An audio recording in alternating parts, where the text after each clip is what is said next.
یہ بیٹیاں جو ہوتی ہیں نا، ان کا بھی رویہ کو انوکھا ہوتا ہے ساری دنیا سے، انوکھا۔ میں کبھی کبھی کچھ ایسی باتیں کرنے کو دل کر جاتا ہے کہ جو کر گزرتے ہیں۔ ایک صاحب مجھ سے ایک دن کہنے لگا، حضرت صاحب بڑی مشکل میں ہوں اور اتنا کٹھن وقت آ گیا کہ کوئی حال ہی نہیں۔ میں نے ان سے کہا کہ اپنی اماں سے دعا کراؤ، مسئلہ ٹھیک ہو جائے گا۔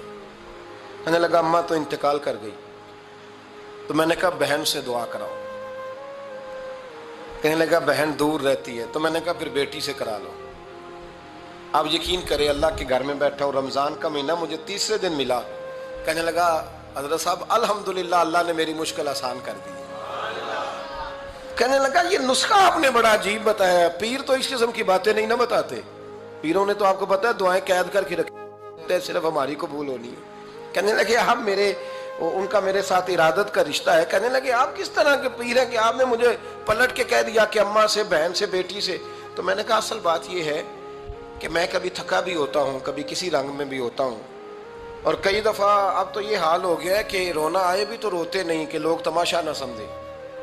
کئی دفعہ آنسو چھپانے بھی پڑتے ہیں کہ لوگ اس کو اداکاری اور فنکاری ہی نہ سمجھنے لگ جائے۔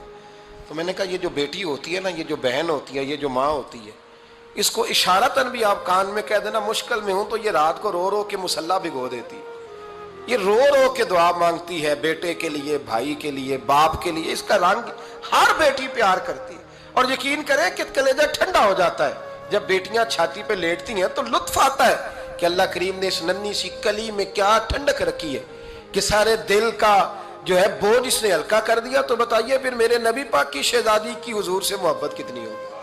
چھوٹی سی عمر تھی حضرت فاطمہ کی جب حضرت خدیجہ وصال کر گئی، تو کسی نے کہا فاطمہ سب سے پہلے گھر سے کب نکلنا ہوا؟ تو بخاری مسلم میں حدیث ہے، اللہ کے نبی نا بیت اللہ شریف کے سامنے سجدے میں تھے تو ابو جہل کو شرارت سوجی، شرارت۔ اس نے کچھ لوگوں سے کہا، عقبہ بن ابی معیط تھا، کچھ اور لوگ تھے، کہنے لگا میں ابھی رستے سے گزرا ہوں تو وہاں کسی نے اونٹ ذبح کیا ہے۔ تو اونٹ کی اوجڑی، آپ نے اوجڑی دیکھی ہے نا، جانور کی اوجڑی بڑی وزنی ہوتی ہے، اس میں گندگی ہوتی، اونٹ کی اوجڑی بڑی وزنی ہوتی تھی۔ کہنے لگا وہاں اونٹ کی اوجڑی پڑی ہے، وہ دیکھو نبی پاک معاذ اللہ سجدے میں ہے، تو معاذ اللہ ثم معاذ اللہ وہ اونٹ کی اوجڑی اٹھاؤ حضور کی گردن پہ رکھ دو۔ تھوڑا سا مشکل سے جمعہ پڑھنا پڑ جائے نا، اور تھوڑا سا مشکل سے پڑھانا پڑ جائے تو ہم دین کے بہت بڑے خدمت گزار بن جاتے ہیں۔ یہ دیکھو سجدے کتنی مشکل سے ہو رہے ہیں، یہ دیکھو سجدے کتنی مشکل سے ہو رہے ہیں، کتنی مشکل سے حضور کے سر انور پر اوجڑی رکھ دی۔ یہ وہ وقت ہے کہ نہ تو چچا ابو طالب ہیں جو پہنچ جاتے، نہ جناب ختیجہ ہیں جو بندوبست کرتی۔ تو کسی نے نہ جناب ختیجہ کے دروازے کے سامنے منہ کر کے کہا کہ محبوب کے گھر والوں حضور کے سر اقدس پر اوجڑی رکھ دی ہے کسی، اور حضور سر اقدس اٹھاتے ہیں تو تکلیف محسوس کرتے ہیں۔ جناب فاطمہ کہتی ہیں پہلا دیہڑا تھا جب میں چہرے پہ کپڑا ڈال کے نہ تو اپنے بابا کے لیے نکلی، فرماتی پہلا دن تھا، میں حرم کعبہ میں پہنچی، حضور کو سجدے میں دیکھا تو چھوٹے چھوٹے ہاتھوں سے میں نے اوجڑی نیچے گرائی، حضور بولے کچھ نہیں، نہ میں نے کوئی بات کی، میں نے حضور کی انگلی کو تھاما اور میں کنویں پہ لے آئی، حضور بھی نہیں بولے، جناب سیدہ فرماتی میں بھی نہیں بولی، حضور بیٹھ گئے اور میں کنویں سے پانی نکالنے لگی، میں حضور کی زلفیں دھوتی جاتی اور حضور روتے جاتے، زلفیں دھوتی جاتی اور حضور روتے جاتے۔ پھر حضرت فاطمہ نے جب حضور کی زلفیں دھو لیں تو ہاتھ اٹھائے، کہا اے اللہ جنہوں نے میرے بابا کو تکلیف دی ہے نا ان کو برباد کر دے۔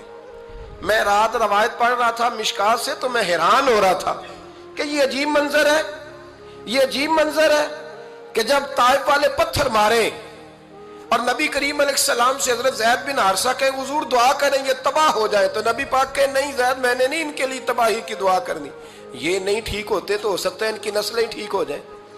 اور جب احد میں وہ لوگ پتھر مار کے دانت شہید کر دیں، حضرت ابوبکر صدیق جیسی ٹھنڈی طبیعت کا آدمی عرض کرے حضور دعا کریں یہ تباہ ہو جائے، تو حضور نے فرمایا اللہم اہد قومی فإنہم لا یعلمون، یا اللہ میری قوم کو ہدایت دے، یہ جانتے نہیں یہ کیا کر رہے ہیں۔ حضور نے کبھی بھی کسی کے لیے دعائے ضرر نہ فرمائی، لیکن آج یہ عجیب منظر ہے. شاید یہ واحد وہ وقت ہے کہ جناب فاطمہ الزہرا نے جب کہا نا کہ اے اللہ انہیں برباد کر دے، انہوں نے آج میرے والد کو تکلیف دی ہے. حضرت فاطمہ کی دعا سن کے تو حضور نے بھی ہاتھ اٹھائے، کہا اے اللہ جیسے میری بیٹی کہتی ہے نا ویسے ہی کر دے، اللہ کر دے انہیں برباد. فاطمہ جیسے کہتی ہے ویسے، اللہ کرے آپ کو سمجھ آئے میری بات کی کہ وہاں جہاں شدید تکلیف دی گئی وہاں حضور نے کسی کے لیے ایسی دعا، اور یہاں فرمایا اللہ جیسے فاطمہ کہتی ہے ویسے. اللہ اکبر.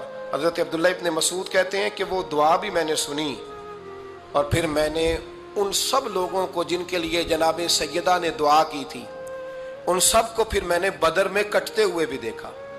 میں نے ان کی لاشوں پر گھوڑے چلتے ہوئے بھی دیکھے. پھر میں نے دیکھا کہ صحابہ انہیں گھسیٹ کر کنووں میں ڈال رہے تھے. میں غور سے دیکھ رہا تھا اور ان کے چہرے پہچان رہا تھا.